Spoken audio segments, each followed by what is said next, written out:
So even though the scriptures will tell us that whenever we're united with the object of our desire, the bliss of the self arises. Whenever we plunge into, whenever the thoughts are removed, the bliss of the self arises. When are the thoughts removed? When we when we are united with the objects of our desire, our thoughts are not there anymore momentarily. The thinking is there while we're seeking the object we desire, but when we're just united with it, we're happy, so we're not thinking anymore.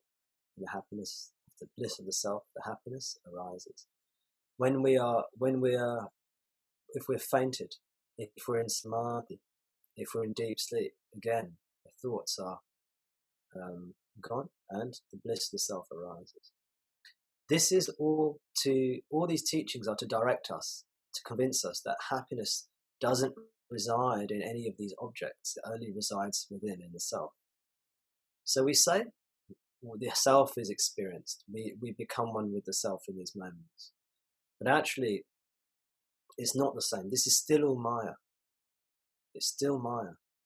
We have to let go of all of this stuff. This is still all experience for the body-mind. This is still all body experience. This is still all body knowledge. We have to get rid of all the body experience, all the body knowledge, remove all objects in our own time. This is total surrender, total effacement. We have to give everything up. Body, mind, world. When we give up, and more than that, we have to give up ourself, the ego. In fact, all we have to give up is the ego. And then it's the same as renouncing all of Maya. Maya and ego are the same.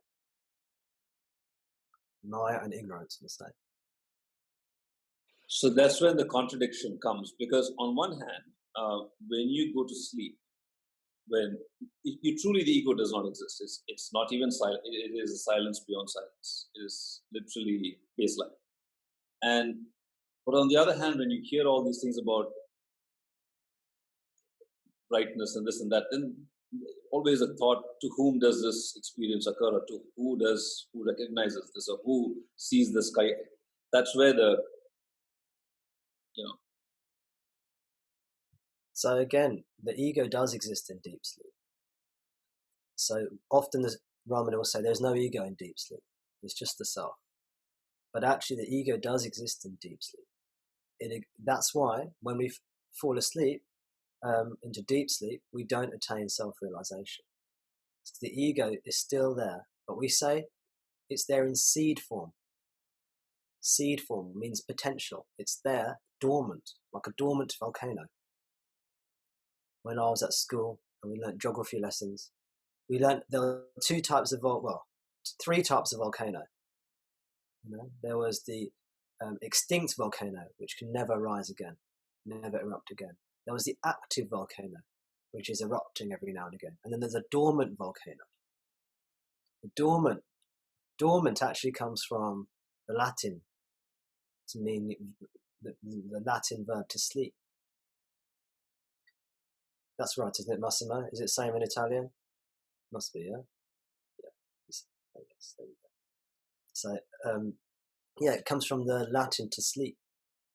So when we're asleep, the ego is dormant. The ego is sleeping, which is why when we wake up, it comes back again. If it had truly gone, that would be realization. This is why we need the sadhana, to remove the ego at its root. So even a deep sleep state is ignorance. In Vedanta, you'll hear it called the causal body.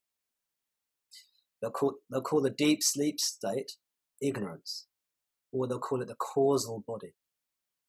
Causal means seed form. It means that it's still there in the seed form, and the seed causes, this is why it's called the causal body, the seed causes the rest of the plant to sprout, to grow, isn't it? It all comes from that seed. The shoots, the roots, the leaves, the flowers, the whole life, the whole of the Maya comes from that seed. So they call the world, the body in the world is the gross body. Gross meaning coarse. The mind And the senses are the subtle body. Well, the mind is the subtle body. And then when you're in deep sleep, there's no gross body. There's no subtle body. The gross body is the body.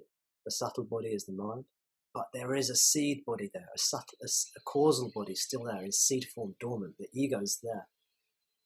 It's just hiding, like the dormant volcano. So this is the teaching in Vedanta of the three bodies: causal body, subtle body, gross body. Three bodies. And the teaching. Why do we have this teaching in Vedanta of these three bodies? Because what you are, the self, is neither of these three. Just the type of teaching, just again to connect some more dots for people who are into Vedanta. Each of these bodies, you might have noticed, relates to each of the three states. What are the three states?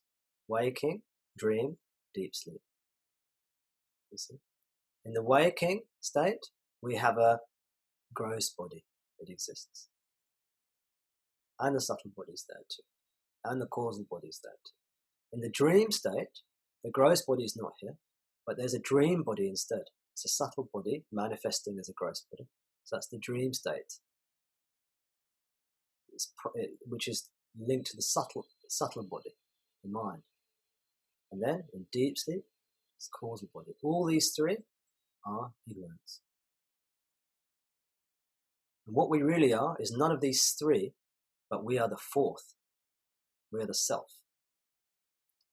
And some of you will know this is called Turiya. Turiya means the fourth. Turiya. And it's very famously talked about it in an Upanishad. The Mandukya Upanishad.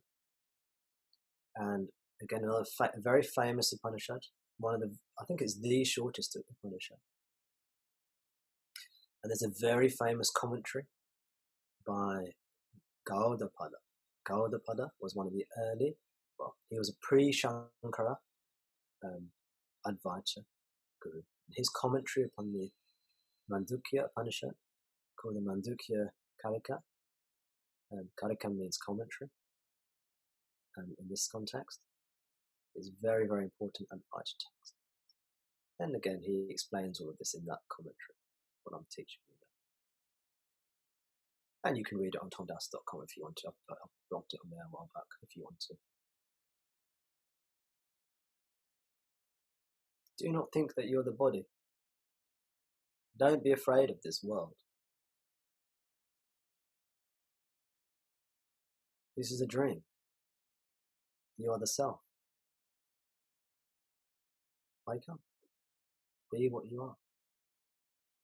Don't waste your days tending to the body. Only tending to the body, I should say. Of course, you have to attend to the body. You have to tend to the body. You've got to attend to the body. You've got to look after it. But don't waste your days preening when you don't need to. Let go of this. Go beyond all this. Soon the body will be dead. And then what? You've been given a human birth. God has granted you, through grace, a human birth. Why? To realize Him. He's asking you to come home. You're saying to yourself, I've had enough of this Maya now. I want to come home. So you have created this, so you can come home. It's a nice adventure for you.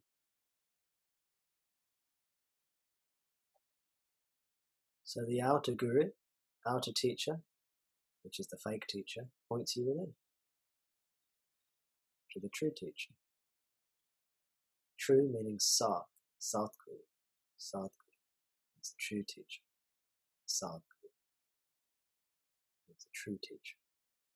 It never refers to an external teacher, really. Although it's sometimes used to mean, like some people have many gurus. They might have 5 or 6 gurus, but then they'll have a main guru. So that's their Sadguru. The true Sadguru means you let go of everything outward, all of Maya, and then what you're left with is that pure consciousness, which is beyond consciousness. It's pure consciousness. And when there's no object in it, it cannot even be said to be consciousness. So sometimes it's said to be beyond consciousness. It's not beyond consciousness. It's just pure consciousness, devoid of any objects. But then it's no longer consciousness because there's nothing to be conscious of. It's just pure being.